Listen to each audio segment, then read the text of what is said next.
Shout out to Ruth, sends a super chat. Ruth, thank you. That's going to be doubled and donated to Shriners, so thank you. She says, advice on getting your spouse, oh snap, on board to man up and become the 2.0 version of themselves. Oof. Okay, so this is a really, Ruth, you just teed up a really great lesson I want to share with all of you here.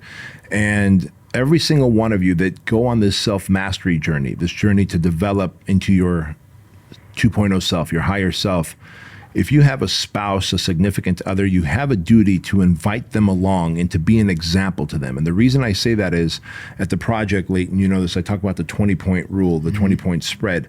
Let's say that both you and your spouse are 100 IQ, right? 100-point IQ. And there's also something known as EQ, emotional quotient. And let's say you're both 100 there, 100. And then there's AQ, adversity quotient, how much adversity you can deal with, right? And you're both at a 100 points. So you're like, hey, we're perfect. We're equally yoked.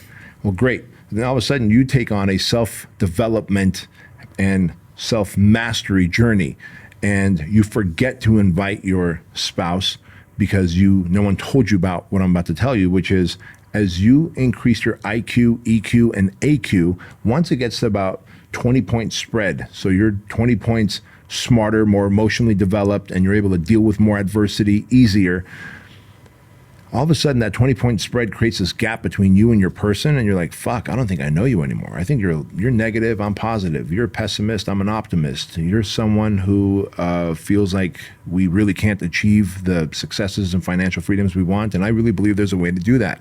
So you have to take them on the journey, otherwise you become two ships passing in the night. So one way to do this, Ruth, is to say, hey, look, I'm on this journey of self-development and personal mastery. I would love it if you would take this journey with me, because we can develop into our higher self, we can become more stoic, we can be better connected to our creator, and we won't have two separate ways of thinking and operating in life if we get to that 20-point spread. Hopefully the spouse says, I'm on board with it, right? What if they don't? If they don't, then you're going to try and be a shining example to them. And if they still don't get on board with it, then at some point when they're like, hey, you are different now. We've all heard that conversation, like, oh, they've changed, they're different. Well, yeah, motherfucker, I've changed. I've become better. I've solved through my problems. I've healed through my shit. I have changed. I'm making more money. I'm in better shape. I don't gossip. I don't do rumors. I don't drink. I go to bed early. I wake up early. I get after it. I love my life. It's predictable and successful and fun.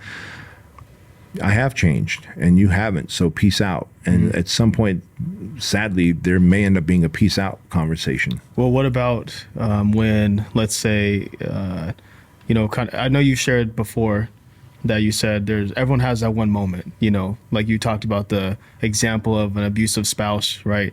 When he's, beating on his wife or whatever, she takes that.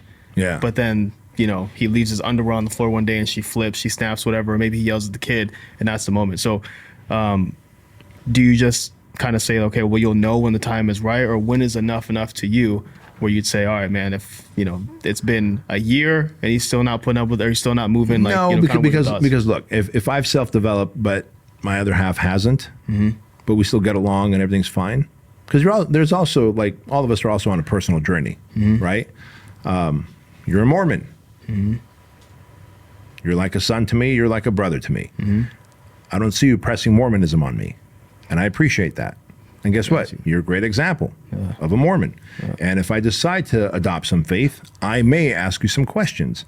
And so just because we don't share a faith does not mean we can't be friends, and we do jujitsu, we work out together, we travel together, whatever. And so sometimes if there's no problem, you're on your self-development journey and they're just like, hey, I like being simple, and you guys get along and everything's fine, great. No worries, no harm, no foul. But all of a sudden, if you now are on your journey and they feel that you're different, they feel like you've changed, they act, right? Like, oh, you don't drink anymore, you're too good for me. Oh, we can't watch TV like more than one episode, you're too good for me. You've adopted the Bedros mindset, huh? Right? Then at some point, you might be like, listen, this person's actually holding me down. And you might say, look, I'm on my journey, you're on yours. I would hope that you don't bring the fact up that I don't drink and all this other stuff. But if you keep doing that, we're probably going to have to part ways. Right. But more often than not, you'll know when it's time because you'll just feel like I don't belong here with this person anymore. And sadly, there's a 57% divorce rate. And I'm sure some portion of that is a byproduct of these two people becoming strangers over time. 100%.